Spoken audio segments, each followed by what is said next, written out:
Hello and a very warm welcome to the Entrepreneurial Edge. I'm Chris Bishop and I'm looking forward to this program very much. Now, raising capital and indeed managing capital in these uncertain times can be difficult. It can hold its successes and also its disappointments and problems.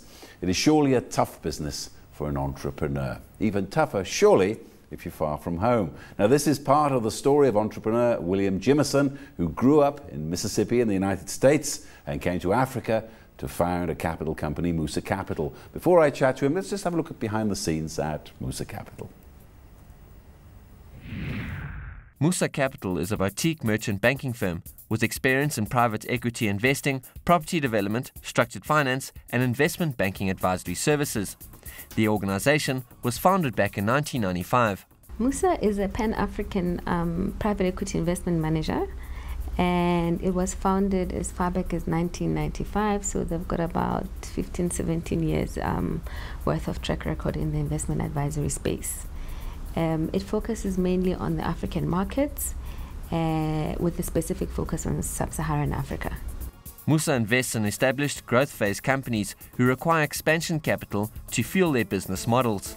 We generally back entrepreneurs that have great ideas and have a proven track record. We back small businesses that are viable and need that extra leg up to actually make it to the next level. So we come in with the funding, we come in with the executional support, we go in and provide operational support to the management of the firm to actually help them reach their goals and milestones. So essentially we go for mid-cap sized businesses that are already in business. We generally don't invest in startups and just need that extra additional capital to either expand or develop a new product line.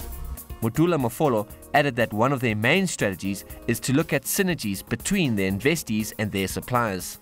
And the strategy is for Musa to actually partner with public and private financial institutions to make funding accessible to the micro businesses that are supplying into our investees. And the plan really is to actually provide capacity building to these micro suppliers below our investee level, so that the success of our investees actually cascades down to the suppliers below them. Musa has 3 funds which all focus on the sub-Saharan African markets. In our current fund, our main focus has been in the SADC region, but there's plans underway to actually expand our activities into East and West Africa, with specific focus in countries like Malawi, Zambia, and within the southern region, there's a lot of activity in Zimbabwe as well. So it's going to definitely be a Pan-African investment approach in the current fund that we're raising. Well, with me in the studio I have the man himself, William Jimerson, the co-founder of Musa Capital. Welcome. Now, William, you're from the deep south, Meridian, Mississippi. I mean, we get fed a lot of stories on Hollywood about what Mississippi's like. You grew up there. How tough was it? Mississippi is a challenging environment. It was in the 70s when I was born and grew up, and probably even more so today. It ranks last in most things, except for poverty. It's #1 in that. Poverty both from an economic perspective as well as social infrastructure and education. So not an easy environment to make it to where I am today, but I had support. And you were brought up by your grandparents until the age of 9. Were they entrepreneurs? Did they inspire you at all? They did inspire me considerably. Unfortunately, my grandfather had a 4th grade education. He was a military man, and after he left the military, a hustler of sorts, if you will. He always made a plan and starting little small businesses, be it fixing cars or what have you. So suppose that spirit was there. My grandmother, 6th grade education, and I watched my grandmother, by the time I turned about 8 years old or so, go back and get her high school degree. And so that drive, the determination to never say no, that there's always an answer, it did come from them. And your mother took over your upbringing at the age of 9, and you were saying that in the 70s, she was teaching you computers, which would have been unheard of in most places in the world, let alone Mississippi. First of all, the fact that, thinking back on it, the fact that Mississippi actually had computers that were operable in the 70s is a feat in of itself. But again, my grandmother is very clear. Nothing that they can take away from you about your education.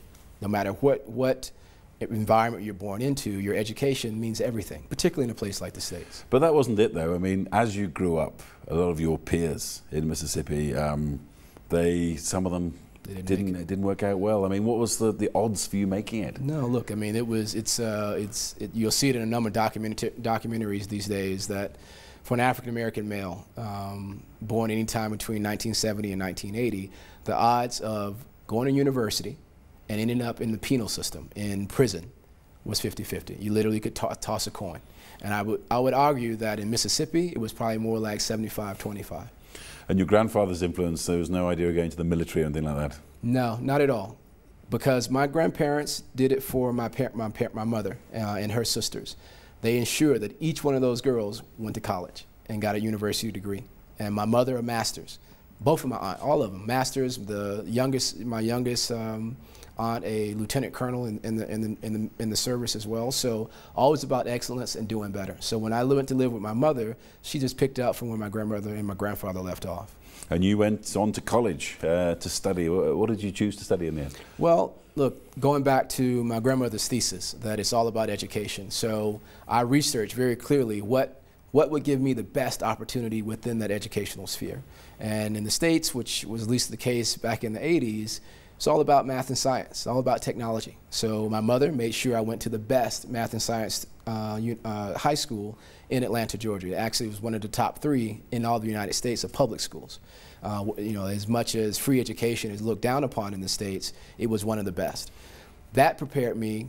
I was the best there, one of the best at least.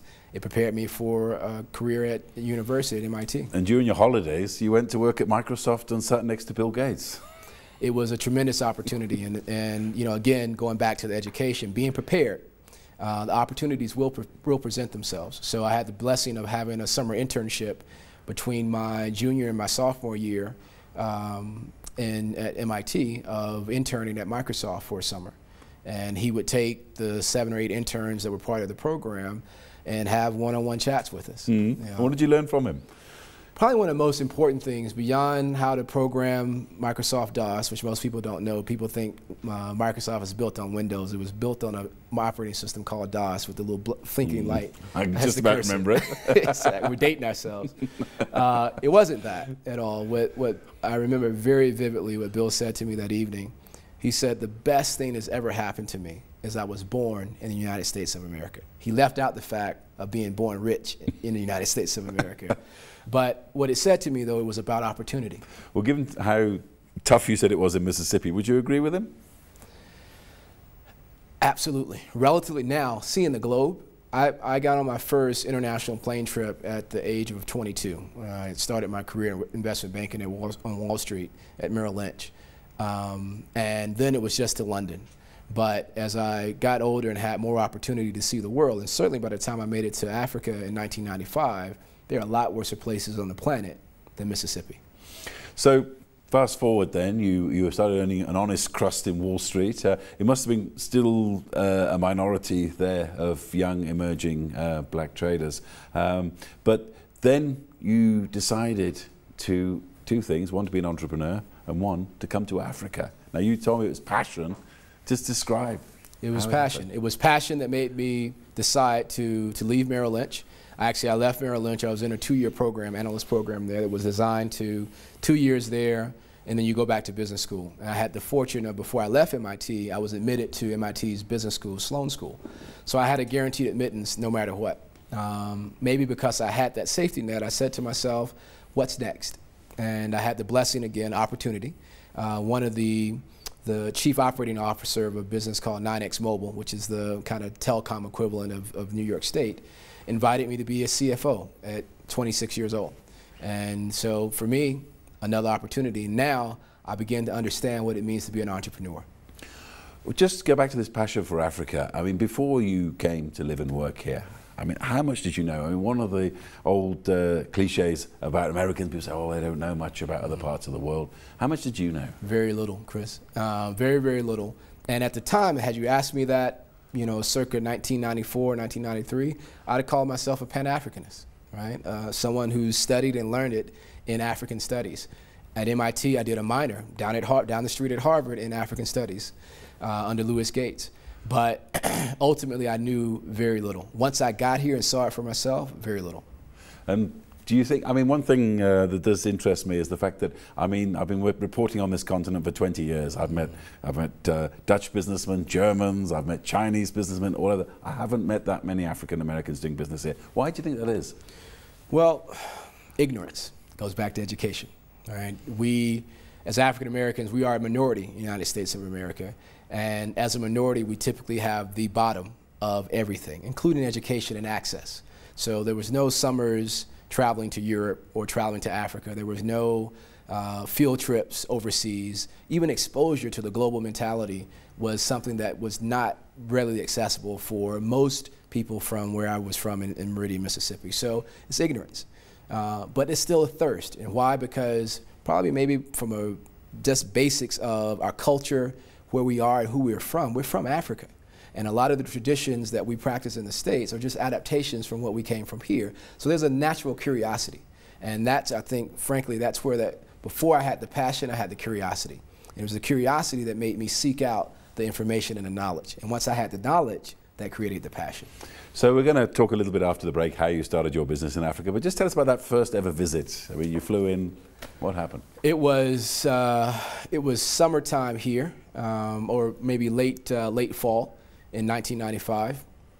I landed first out of London into Harare, and and I may be timing my seasons wrong, but the jacaranda, I remember very clearly at the Mikos Hotel, there was the avenue of jacaranda that were in full bloom and blossom, and I thought it was the most beautiful thing on the planet. I had breakfast at the Mikos Hotel for the equivalent of $3 US, and I couldn't finish it, with fruit and cassava and juices and so forth. I was at home. So you decided then, I mean, very briefly, to come and put your roots down here. Then it was, when I first came here, we were seeking. We were looking for opportunity. We had just been seeded by an African, a Zimbabwean, who believed in us, believed in our passion and our vision.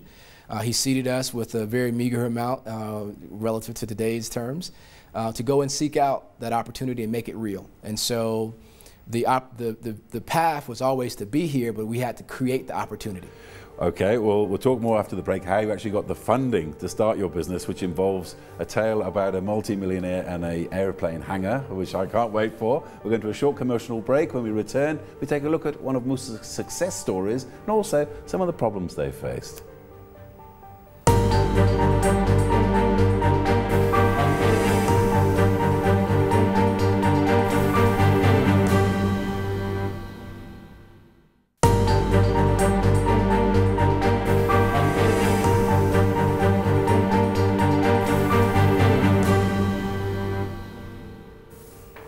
Welcome back to the Entrepreneurial Edge. I'm Chris Bishop. Now, as always, we continue to welcome your feedback and suggestions. So feel free to send me an email to entrep@abn360.com or contact us via Twitter @EntrepreEdge.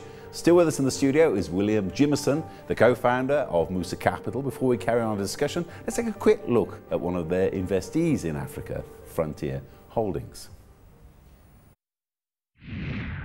Musa Capital invests across 6 sectors, being telecommunication, financial services, mining, construction, renewable energy, and consumer goods. One of Musa's success stories is African Frontier Holdings, a consumer foods group which focuses on the food industry through franchise supermarkets, restaurants, as well as food manufacturing.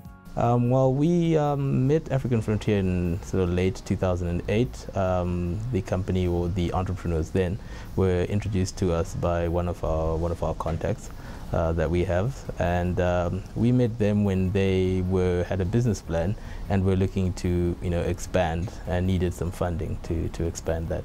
So after a few negotiations, we finally invested about 52 million rand in the company in late 2008, At the time, the company was doing, kind of 70 million in turnover, had about 50 employees. So it was, relatively, smallish company.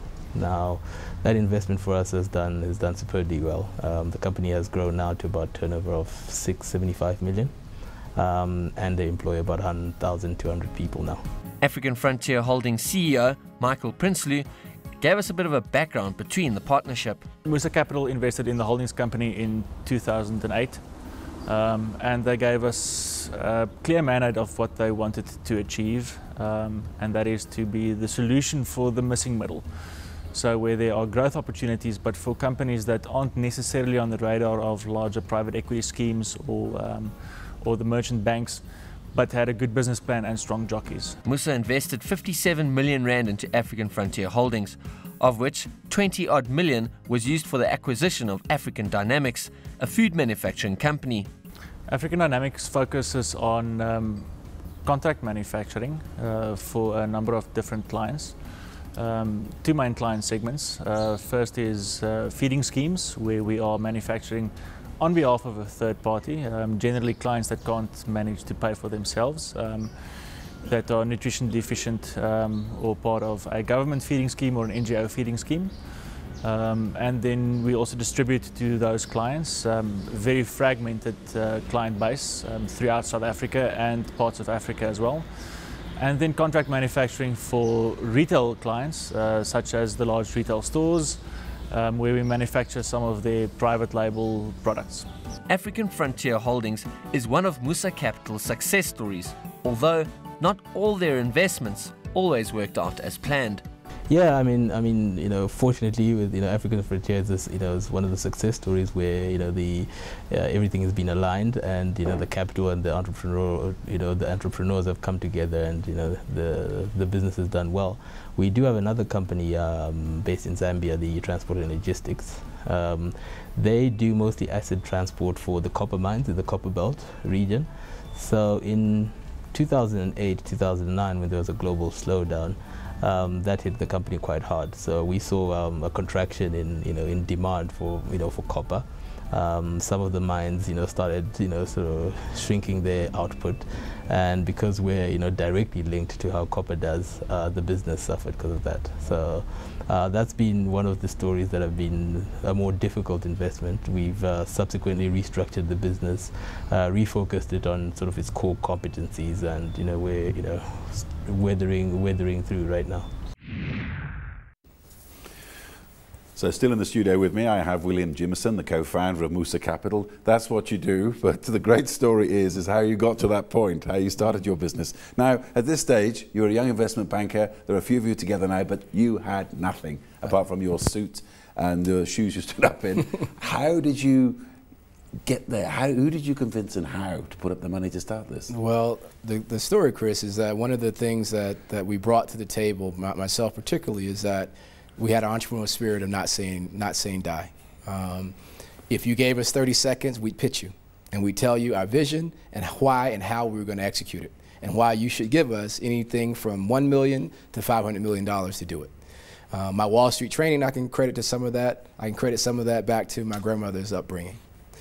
So this first trip in Zim was at one of our good friends' houses in Harare, and at the time he was dating a young lady who had a sister married to who turned out to be one of the advisors of one of the most richest men on the planet, Prince Al-Walid. Now, I didn't know this going in, and so we're talking basketball, and he's a U.S. citizen, so we're talking U.S. basketball and football, and what I'm doing in Africa, and why we're meeting in such a strange place. And so that was an opportunity for me to pitch him. At the end of that conversation, and it was more practice for me than anything else, because I was just programmed that I'm following my dream, and so I've got to use every opportunity to pursue it. It turned out, he said to me, you know what, I believe my benefactor, my principal, would love to hear what you all have to say. He's interested in Africa. He has a little balance sheet to throw at it. At the time, I think Forbes listed him at about $25 billion of net worth. So he had a little balance sheet.